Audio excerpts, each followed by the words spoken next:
আসসালামু আলাইকুম রহমতুল্লাহ। সত্যের দিশা চ্যানেলের পক্ষ থেকে সবাইকে আন্তরিক শুভেচ্ছা অভিনন্দন।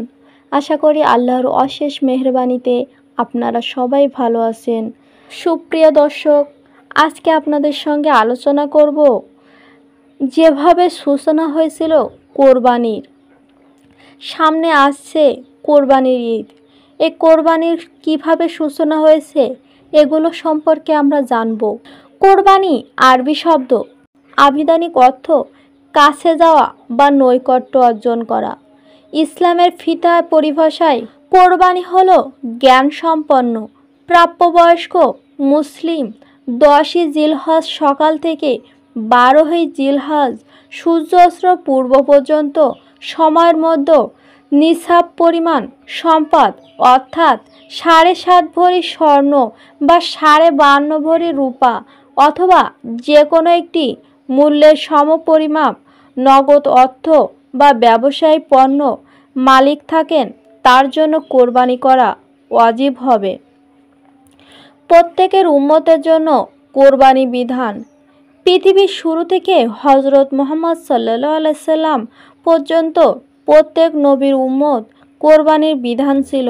মহান আল্লাহ তাআলা প্রত্যেক উম্মতের জন্য আমি কোরবানি বিধান করে রেখেছিলাম যাতে তারা উক্ত পশু জবাই করার সময় মহান আল্লাহর স্মরণ করে এবং এর জন্য তিনি চতুর্পথ থেকে তোমাদের জন্য রিজিক নির্ধারণ করেছে।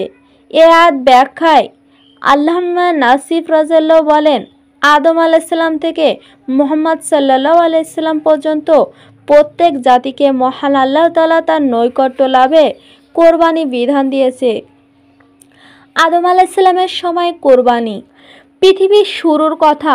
মাত্র পৃথিবীতে মানুষের বসবাস শুরু হয়েছে। জান্নাত থেকে হজরত আদম ও হাওয়া আলাইহিস সালাম মাটির এই পৃথিবীতে এসেছেন। সে সময়কার কথা। বংশ বিস্তার আরম্ভ হচ্ছে তাদের সন্তানদের মাধ্যমে। প্রতি গর্ভ থেকে একটি ছেলে ও একটি মেয়ে যমজ সন্তান জন্মগ্রহণ করত। তখন এক শ্রেণীর ভাই বোন ছাড়া হজরত আদম আলাইহিস সালাম এর আর কোনো সন্তান ছিল না। অথচ ভাই বোন বিয়ে বন্ধনে আবদ্ধ হতে পারে না।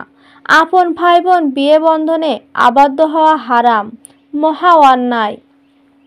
তাই মহান আল্লাহ প্রয়োজনের তাগিদে হজরত আদম আলাইহিস সালামের সহিতে বিশেষভাবে নির্দেশ জারি করেন, একই গর্ভ থেকে যে যমজ ছেলে ও মেয়ে জন্মগ্রহণ করবে তারা পরস্পরে সহোদয় ভাই বোন গণ্য হবে। তাই তাদের মধ্যে বৈবাহিক সম্পর্ক হারাম হবে। কিন্তু পরবর্তী গর্ভ থেকে জন্মগ্রহণকারীর জন্য প্রথম গর্ভ থেকে জন্মগ্রহণকারী সহোদর গণ্য হবে না। তাই তাদের পরস্পর বিয়ের বন্ধনে আবদ্ধ হওয়া বৈধ। যথাক্রমে হজরত আদম আলাইহিস সালামের ছেলে কাবিল সহজাতে সহোদরে বোন আকলিমা ছিলেন অনিন্দ্য সুন্দরী, আর তার অপর ছেলে হাবিল সহজাত বোন লিজুয়া ছিলেন কুশলী কাদকার। বিয়ের সময় নিয়ম অনুযায়ী হাবিল সহজাত বোন কাবিলের ভাগ পড়ল আর কাবিলের সহজাত বোন হাবিলের ভাগ পড়ল। এতে কাবিল অসন্তুষ্ট হয়ে শত্রু বনে গেল। সে জেদ ধরল, আমার সহজাত বোনকে আমার সঙ্গে বিয়ে দিতে হবে। আমি হাবিলের সঙ্গে আকলিমাকে বিয়ে হতে দেব না। হজরত আদম আলাইহিস সালাম শরিয়াতের আইনের পরিপ্রেক্ষিতে কাবিলের আবদার প্রত্যাখ্যান করেন। তারপর তিনি হাবিল ও কাবিলের মতভেদ দূর করার উদ্দেশ্যে বলেন, তোমরা উভয়ই আল্লাহর জন্য নিজ নিজ কোরবানি পেশ করো। আর কোরবানি কবুল হবে সেই আকলিমাকে বিয়ে করবে।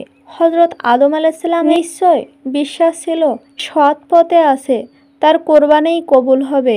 সেকালে কোরবানি কবুল হওয়া একটা সুস্পষ্ট নিদর্শন ছিল। আকাশ থেকে একটি অগ্নিশিখা এসে কোরবানিকে পুড়িয়ে দিয়ে অদৃশ্য হয়ে যেত। পবিত্র কোরআনে ইরশাদ হয়েছে, ওই কোরবানি যাকে আগুন গ্রাস করে নেবে।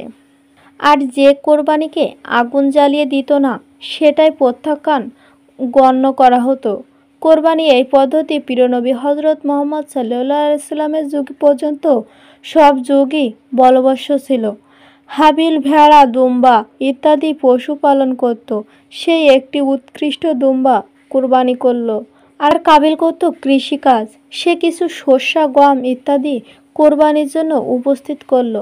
অতঃপর নিয়ম অনুযায়ী আকাশ থেকে অগ্নিশিখা এসে হাবিলের কোরবানিটি ভস্মীভূত করে দিল এবং কাবিলের কোরবানি যেমন ছিল তেমনই পড়ে রইল।